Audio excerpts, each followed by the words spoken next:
నమస్తే. ఇన్నాళ్ళు నన్ను సపోర్ట్ చేస్తూ, ఎంకరేజ్ చేస్తూ మీ ప్రేమని నాకు అందిస్తున్న ప్రతి ఒక్కరికి కృతజ్ఞతలు. అలాగే ఈ వీడియో కూడా ఖచ్చితంగా మీకు ఉపయోగపడుతుంది. లైక్, షేర్ అండ్ సబ్స్క్రైబ్ చేసి మీ సపోర్ట్‌ని నాకు అందించండి. అలాగే ఈ వీడియో పట్ల మీకున్న అభిప్రాయాన్ని కామెంట్ సెక్షన్‌లో కామెంట్ చేసి తెలియజేయండి. ఇప్పుడు వీడియోని చూద్దాం. నమస్తే, వెల్కమ్ టు అవర్ ఛానల్. నేను పద్మిని. ప్రస్తుతంతో పాటు ప్రముఖ ఆధ్యాత్మికవేత్త, వాస్తు జ్యోతిష పండితులు, లలిత ఉపాసకులు, వాస్తు జ్యోతిష శిక్షణ నిపుణులు బ్రహ్మశ్రీ నానాజీ పట్నాయక్ గారు మనతో పాటు ఉన్నారు. మాట్లాడతాం. సార్ నమస్తే. సార్ శ్రీమాత్రే నమః. సార్, బోర్డు మీద ఆల్రెడీ రాశారు, శని వక్రగతి జరగబోతోంది. 4 నెలలు సార్, 4.5 నెలలు దాదాపుగా మనకి 29 జూన్ నుంచి 15 నవంబర్ వరకు ఉంటుందండి. అంటే ఏమీ లేదు, ఇది వెనక్కి తిరిగి ఉన్నట్టుగా కనిపిస్తుంది, కానీ మనకి సర్క్యులేషన్ లో వెనక మకర రాశి మకరం వైపు తిరిగిన ఫలితాలు వస్తూ ఉంటాయి. దానివల్ల ప్రతి లగ్నం వారికి, లగ్నం తెలిస్తే లగ్నము, లగ్నం తెలియకపోతే రాశి వారికి మంచి విషయాలు ఉంటాయి. ఇందులో పాజిటివ్ ఉంటుంది, జాగ్రత్తలు తీసుకోవాలి. అదేవిధంగా ఇది వక్రగతి వల్ల పర్టికులర్ గా ఈ వక్రించిన శని దీన్ని చూస్తున్నాడు. సో 29 జూన్ నుంచి 13 జూలై వరకు ఇక్కడ ఉంటాడు కుజుడు. సో 29, 13 వరకు, అంటే దాదాపు ఒక 15 రోజుల పాటు ఇది ప్రపంచ వ్యాప్తంగా కానీ దీని ప్రభావం ఉంటుంది. అంటే ఎట్లాంటివి సార్? విపత్తులు అట్లాంటివి? విపత్తులు అదేనండి. ఇప్పుడు కామన్ గా మీరు గమనించినట్లయితే ఈ శని సామాన్యంగా చూస్తుంటేనే మనం గతంలో కూడా చెప్పుకున్నాం, పేరుకి వర్షాకాలంగానే ఎండలు బాగా వస్తూ ఉంటాయి. ఒక పక్క బాగా ఎండ వస్తుంది అనేసరికి ఇంకో దగ్గర విపరీతమైన వర్షం పడుతూ ఉంటుంది. అంటే ప్రకృతిలో ఏదైతే బ్యాలెన్స్ అనేది తప్పుతుంది శని కుజులు ఎప్పుడైనా వీక్షించుకుంటున్నా కూడా. అయితే దీనివల్ల మాత్రం ఎట్టి పరిస్థితుల్లో ఇప్పుడు చూడండి, మనకి ఈ ఫ్లష్ ఈటింగ్ బ్యాక్టీరియా ఏదో అంటున్నారు, దాదాపుగా 2006లో వచ్చింది జపాన్లో. ఇప్పుడు కాదు, 2004లో వస్తే 2006లో దాన్ని డిటెక్ట్ చేశారు. 2006 నుంచి ఉన్నటువంటిది, అదేం కొత్తగా ఇప్పుడు ఇండియాకి వచ్చేసి ఏదో అయిపోతుంది అనుకునేటువంటి భయం అయితే పడాల్సిన పని లేదు. కాకపోతే ఈ కాంబినేషన్ వల్ల ఏమిటంటే ప్రపంచవ్యాప్తంగా కానివ్వండి, దేశాల వారిగా కానివ్వండి, మనకి రాష్ట్రాల వారిగా కానివ్వండి, అనవసరమైన గొడవలకు దారితీస్తూ ఉంటుంది. సాధారణంగా ఇది మనకి క్రోధినామ సంవత్సరం. కుజుడు ఓన్ హౌస్ లో ఉన్నాడు. ఇన్ని రోజులు శని చూస్తున్నందుకు ఆల్రెడీ జరుగుతున్నాయి. వక్రించి చూస్తున్నప్పుడు ఇంకొంచెం డిఫరెంట్ గా గొడవలు, అందులో ముఖ్యంగా సరిహద్దుల్లో ఉండేటువంటి ఈ భద్రతను కల్పిస్తున్నటువంటి ఈ యొక్క సైనికులు కానీ, పోలీస్ డిపార్ట్మెంట్ మీద కానీ కాస్త ఎక్కువ ప్రభావం చూపిస్తుంటుంది. అంటే వాళ్ళకి కొన్ని స్ట్రిక్ట్ రూల్స్ ఇవ్వడం, ప్రెషర్ ఎక్కువగా ఉంటుంది. ఎందుకంటే వక్రించిన శని చూస్తున్నాడుగా, అందుకని.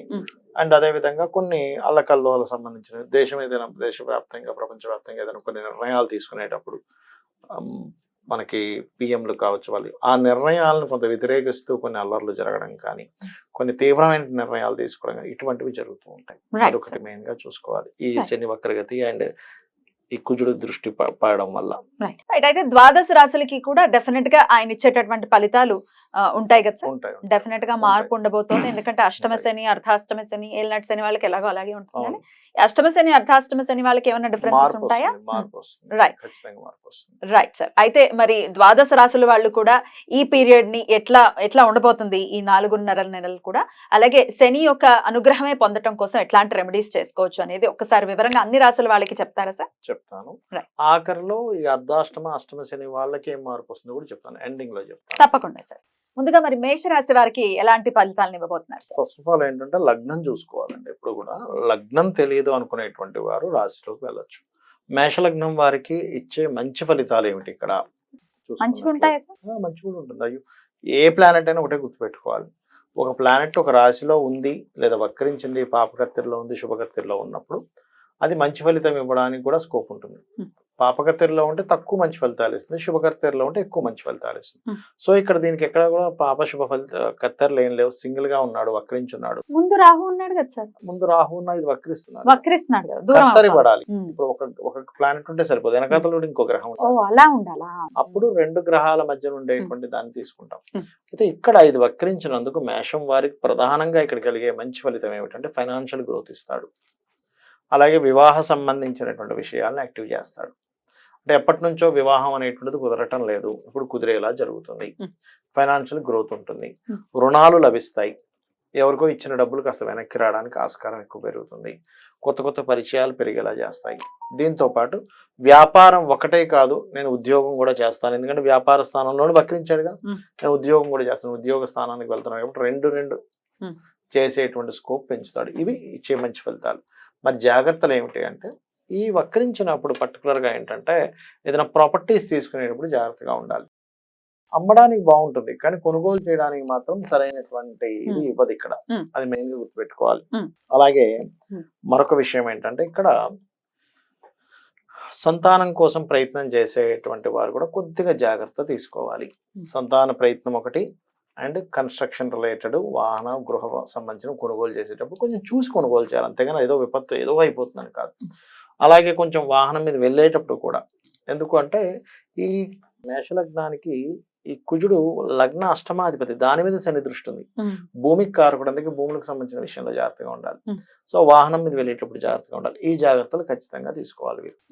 ఓకే, మరి కుజుడు వెళ్ళిపోతాడు కదా సార్ వృషభంలోకి వెళ్ళిపోయిన ఇది తర్వాత మారిపోతాడు ఈ 4.5 months లో ఆల్మోస్ట్ ఇన్ని రాసులు తిరుగుతాడు. ఇక్కడ దాకా ఇక్కడ వచ్చేస్తాడు, దాకా వచ్చేస్తాడు. అప్పుడు ఆల్మోస్ట్ ఇక్కడ వరకు వస్తాడు. కాకపోతే మనం మాట్లాడుకునే శని వక్రగతి గురించి. ఉమ్. అయితే ఈ అవును కుజుడు కదా. ఇక్కడ ఉన్నంతసేపే ఈ ప్రభావం ఎక్కువ ఉంటుంది. అంటే అదే మనిషికి హీట్, ఉమ్.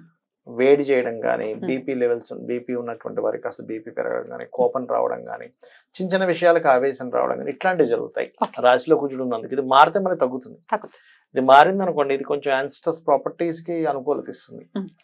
Right sir. మరి వీళ్ళు అన్ని విషయాల్లో అనుకూల ఫలితాలు రావటం కోసం ఎట్లాంటి రెమెడీ చేసుకోవచ్చు సార్? వీళ్ళ అనుకూల ఫలితాలు ఎప్పుడైనా మేషలగ్నం వారు గుర్తుపెట్టుకోండి, అనుకూలమైనటువంటి ఫలితాలు రావాలంటే సూర్య నమస్కారాలే. ఎందుకు అంటే మనం ఎవరైనా సరే ఏదైనా ఒక డిఫరెంట్ ఇబ్బంది పడుతున్నాము అంటే పూర్వజన్మ కర్మ మనల్ని ఇబ్బంది పెడుతుంది, దాన్ని తగ్గించేది మన ఉపాసనా దేవత. వీళ్ళకి సూర్య నమస్కారాలు మించింది మరొకట్లేదు. అయితే జనరల్ గా అందరూ చేసుకోవాల్సింది వేరు. ఈ కాంబినేషన్ ఉన్నప్పుడు ఏంటంటే అనాకలిత సాదృశ్య చుబుక శ్రీ విరాజితాయ నమః లేదా శ్రీమాత్రే నమః చేసుకోవడము, వారాహి అష్టోత్తరాలు చేసుకోవడము, అదేవిధంగా కాలభైరవ స్తోత్రం చేసుకుంటే దాని ప్రభావం ఏ లగ్నమైనా ఏ రాశి అయినా పనిచేస్తుంది. సో ఈ 4.5 నెలలు కూడా మేషరాశి వారికి ఇచ్చేటటువంటి ఫలితాల గురించి చాలా అద్భుతంగా వివరించారు సార్. అయితే కామన్ గా చేసుకోవాల్సినటువంటి రెమెడీ కూడా చెప్తాను అన్నారు కాబట్టి అదొకసారి చెప్తారా? మరి కామన్ గా చేసుకోవాల్సినటువంటి రెమెడీస్ ఏంటి సార్? ఫస్ట్ ఆఫ్ ఆల్ ఏంటంటే మనకి విశ్వంలో ఎప్పుడైతే పలానా ప్లానెట్, ఒక ఎనర్జీ కలిగిన ప్లానెట్ ఇంకో ఎనర్జీ కలిగిన ప్లానెట్తో వీక్షణలు ఉన్నప్పుడు ప్రకృతిలో మార్పులు వస్తాయని చెప్పుకున్నాం మనం. అంటే ఎండ, వర్షం ఇవన్నిట్లో ఎలా ఉంటుందో జీవుల మీద కూడా దాని ప్రభావం ఉంటుంది. సహజంగానే ఇది క్రోధినామ సంవత్సరం, కొంచెం గొడవలకు ఎక్కువ దారితీస్తుంది. కాబట్టి ఈ 2 గ్రహాలకి పర్టికులర్గా అంటే కుజ శని గ్రహాలకి దీపారాధన చేయాలి. ఇప్పుడు ఎనర్జీ కంట్రోల్ అవుతుంది. అలాగే బెల్లము, క్యారెట్స్ ఈ 2 పదార్థాలని గోవులకు తినిపించడం చేస్తూ ఉండాలి. బెల్లం ఒకటి, క్యారెట్స్ ఒకటి. మంగళవారం, శనివారం తినిపిస్తూ ఉండాలి. వీలైనంత మటుకు ఆంజనేయ స్వామి ఆలయాలకు వెళ్ళడము, ఓం హరిమర్కటాయ నమః అందరూ చేసుకోవచ్చు, లేదా ఓం అనాకలిత సాదృశ్య చుబుక శ్రీ విరాజితాయ నమః. ఎందుకంటే శని